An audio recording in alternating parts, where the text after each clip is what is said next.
only the legendary, my friend Tom Cruise.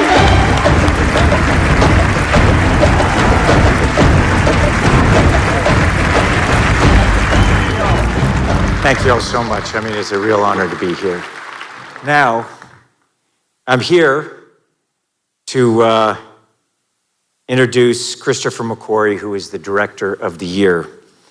Now, McQ, as I like to call him, he's not one for hyperbole, he's not one to pat himself on the back, and openly discuss his extensive and invaluable contributions to cinema and to every single artist that has been lucky enough to work with him.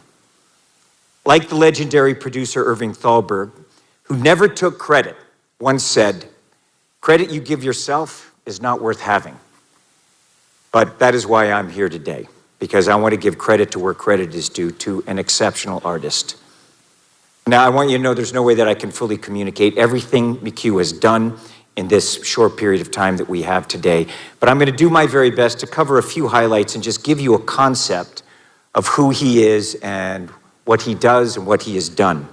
Now, most of you probably know that McQ and I have been working together for a very long time, and here's a shot of us on the set of Top Gun Maverick, which he not only wrote, but he co-produced. And of course, here we are in the photo of our very first film together, Jerry Maguire. I swear to you, we'll be out places and they'll come up and go, "I loved you and Jerry Maguire," to McQ. I swear to you. So I was like, this is... Anyway, obviously, that is the wonderful Jonathan Lipnicki. McQ's always so gracious. He goes, "Thank you so much. I really appreciate it." Doesn't want to embarrass them, okay? Anyway, seriously, here he is at 26 years old when he won the Oscar for Best Original Screenplay for Usual Suspects. Now, at that age, yes, please. Most people are still finding their voices at that age, but McQ had already written a film that changed the cinematic landscape. The Usual Suspects, it redefined the crime thriller genre, and obviously it is an all-time classic. And I followed McQ's career from that moment on, and of course, all of his different writings, his directorial debut. But it wasn't until Valkyrie that I had the opportunity to meet him in person, a screenplay that he wrote and he was set up and lined up to produce. So I had him come over, we met in LA, we met in my screening room, and we spent hours together talking about movies. And from that meeting, I knew that he was an artist that I was going to work with the rest of my life. I absolutely knew that. That he was a creative brother who shares the same love and passion for cinema. That he understood that it is not what we do, but that is creating films, that it's who we are. And Mission Impossible was the very first film that I ever produced, okay? So I studied movies, how do I make successful films? How do I create this kind of environment? One of the things with Mission Impossible that I realized right in the beginning is that, you allow geography to inform the motion and action as we're developing characters. And these films, they're a puzzle, they're a Rubik's Cube that are made under compression and under intense pressure. I mean, they are deceptively challenging films, and it utilizes every skill in filmmaking and as performers. And when I was making, Ghost Protocol, I knew that I had great geography. I had amazing set pieces, an amazing cast. I had Brad Bird at the helm. We'd shot in Prague. I had Dubai, the tallest building in the world. I couldn't wait to climb that, and we'd already shot this. That was a lot of fun, by the way. So now at this point in the film, I'd already shot most of the action, but I knew that I did not have the structural foundation yet. And Brad Bird and I were going back and forth trying to crack it, trying to find reasons why I'm moving from point A to point B and flesh out characters' dynamics that were just not coming together to my satisfaction. And look, this happens when you're making movies. You're constantly challenging your story and you're discovering your film. I mean, films just, it's not just there on the page. They're a living, breathing thing that you just have to constantly stay on top of and discover. So we were a good way through filming, and I called McQ. I was like, "Man, please, you got to come and help me." He came on set immediately, and I was actually standing there with Simon Pegg and Brad Bird, and we were shooting the scene. I'm holding up the gloves that I'm about to climb. I'd already shot all the action of the Burj, but I'm about to climb the Burj. And we're going back and forth. The scene's like, And so I'm holding the gloves up, and I see McQ over there, and I said, "Come on, honey, you arrived to set." And there's Bird and Peg look at me quizzically like, who's this guy, as we're trying to write the scene back and forth. And I didn't tell him that he was actually there to write the script. I just said, look, I was like, I quickly just introduced everyone, and I explained the scene to McHugh very briefly. And I just said, okay, there's a blue light and a red light.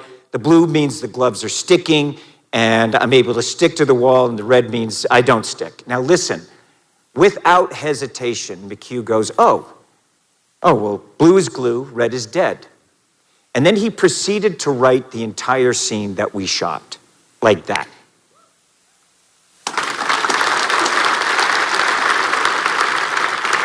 And I'll never forget Brad Bird, very, very talented writer, director, and Simon Pegg, talented actor and writer in his own right. They looked at me and was like, who the hell is this guy? And I just said, that's McHugh. So McHugh spent the next few days just writing on set, and here's a picture of him, with Brad Bird as he's writing. And he's, untangling the rest of our structure and laying the very foundation for our entire film, really in short order, okay? Now, you have to understand that he would write the scenes and we would shoot them immediately. Now, Christopher McQuarrie is the uncredited hero of that film, all right? It was a big hit for all of us, for Paramount, and put Skydance on the map. So next we went on to Jack Reacher. His cool aesthetic and sharp wit is very evident in that. And again, we worked on Edge of Tomorrow, working with the brilliant Doug Liman. Yes, a time-traveling alien film, okay? The most challenging structure any of us had ever faced, and the most sophisticated kind of storytelling, working not only as a writer, but providing tremendous work and advices in the editing room, okay?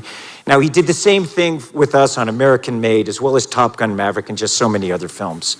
And while we're working on Edge and preparing the next Mission Impossible, Rogue Nation, with McHugh at the helm as the director, he provided on the side, and again, uncredited, his invaluable talents to World War Z. Now, he restructured the entire film, wrote it, overseeing the edit and all the pickups, just while we're prepping everything else. And once again, to extraordinary effect and ensuring the tremendous success of that film with my friend Brad Pitt for Paramount Pictures and Skydance. Which, by the way, Brad's got the movie Pitt Formula One with Jerry Bruckheimer and Joe Kosinski. I can't wait to see that movie this summer. I'll be there opening weekend. It's gonna be awesome. It's great to see Brad driving. He's very good. He's a very good driver. Believe me, I've raced against him. Yeah, when we were doing Interview with the Vampire, we'd go and race go-karts against each other. We'd literally finish and then go drive go-karts all night, and he was a hell of a driver. He was. He was. So from there, we went on, many, different adventures. Okay, Rogue Nation. Okay, Fallout. Okay, that's literally on the plane. I'm about to jump out, and of course, Top Gun Maverick. Now, I don't have time to cover all the adventures, but I'll take you to 2019, where Paramount Pictures basically came to us and said, please make 2 epic Mission Impossibles, okay? And then in 2020, we were preparing filming in Venice, Italy. And we were there, and the global pandemic hit. We were in post on Top Gun Maverick. We were there in Italy, literally, ready to roll. We could not progress filming without Christopher McQuarrie and his family's commitment. Heather, who's here today, thank you. Gigi, Wilhelmina. I want you to know I love you guys, and I am forever grateful, because we could not have commenced, and we could not have continued without your all's consent and your understanding of the importance of continuing these films. And McHugh did it. And he didn't do it for personal glory, not just to make a film, but truly in recognition of the responsibility that we have for others, for our industry, in recognition that to lead is to serve.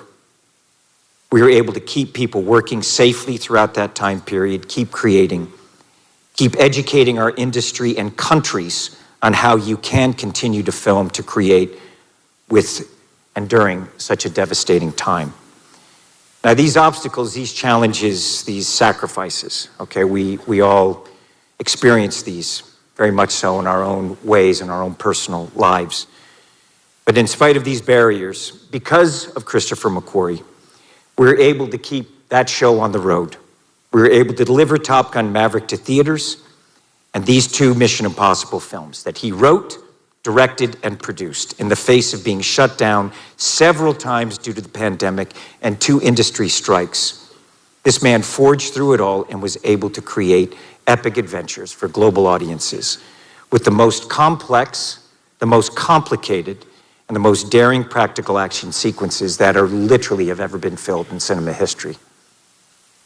So Christopher McQuarrie, McHugh, you are not only my dear friend, my creative brother, Director of the Year, you are an artist for all time. You are a modern-day Thalberg.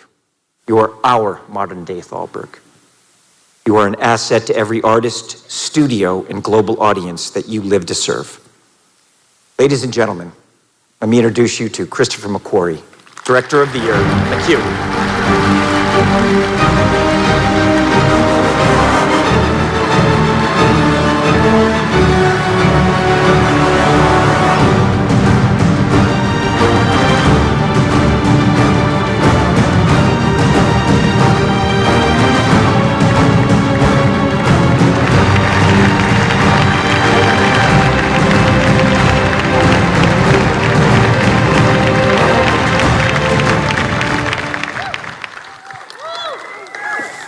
Tom knows I really cannot stand compliments. He's enjoying this immensely. Yes, I am.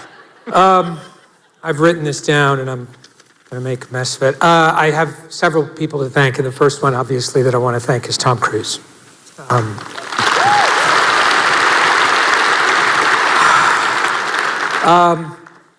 I also want to thank you for clearing up the Jonathan Lipnicki thing. It's still going to live on. For his sake, by the way, for his sake, thank you. If I've learned anything from my 30 years in this business, that long-term success relies on 2 things: vision and trust. And almost 20 years ago, at a time when no one would hire me, I had my first meeting with Tom. And he didn't know it, but I had just decided to quit the movie business. As such, there was no agenda. So for 3 hours, we just talked about life and movies and really just our love of movies. And based partly on that meeting and based partly on a screenplay that he read that no one else would, and a directorial debut that almost no one watched, Tom saw the potential for the director that's standing here holding this award right now. That's Tom Cruise.